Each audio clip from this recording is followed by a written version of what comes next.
All right, in this video, I'm gonna talk to you about why I still use the M1 MacBook Air for video editing. So I have money to buy a better MacBook. In fact, I have bought like an M1 MacBook Pro, and then I was like, you know what? I'm gonna go back to the M1 MacBook Air, and I haven't turned back. I'm still using the M1 MacBook Air, the base model, right, with only 8 gigabytes of RAM. I've been making tons of videos on YouTube. I have probably 200 videos plus. And the thing is, I'm storing them all on an external NAS or hard drives. And the thing is, like, it's not really that big of an issue. I feel like we have this mentality, we always need to be upgrading and having the fastest and the best computer ever.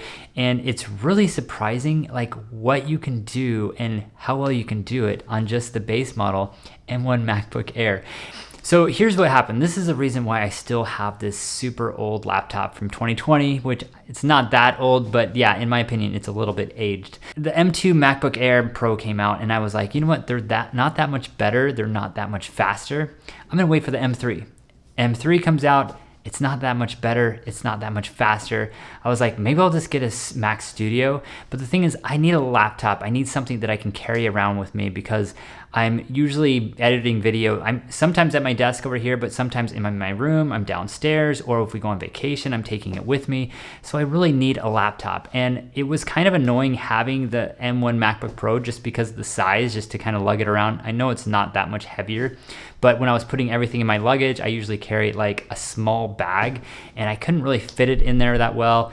It was just heavier, clunkier. If I took it on the plane with me, it's more annoying. And then when I'm just like sitting around the house, like having it on my lap, it just kind of felt heavy. And then when I went back to the M1 MacBook Air, I was like, this is like the perfect size laptop. So I've been editing all my videos on it. I would say the speed of editing a video is pretty close to, I would say, the M1 Pro. I know the M1 Max is way better. And like, if I was to upgrade right now, I would want like the M1 Max MacBook Pro or like the Mac Studio. But the thing is, like, I feel like they're a little bit overpriced. The M1 MacBook Pro is way too expensive still. I mean, the cheapest one you can get is like $1,600 used.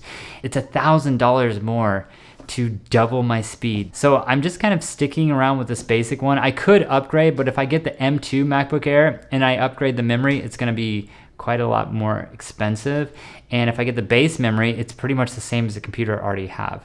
Same with the M3. I think the M3 is a lot better, but if I get the M3 MacBook Air, I'm also gonna wanna upgrade the memory, and it just becomes way more expensive. I don't wanna spend like $1,200 on a laptop when I can get one for half the price that does just about the same thing. It does a surprisingly great job at everything. I can edit videos fast. It is kind of annoying sometimes if I don't have hard drive space. I'm constantly moving stuff from my computer hard drive to another hard drive, but I've kind of worked around it by just all my Lightroom files go automatically to a separate hard drive. All my video files, I don't keep anything on the computer. It all goes somewhere else. So I'm not really storing anything huge on the computer, and it's kind of worked out okay.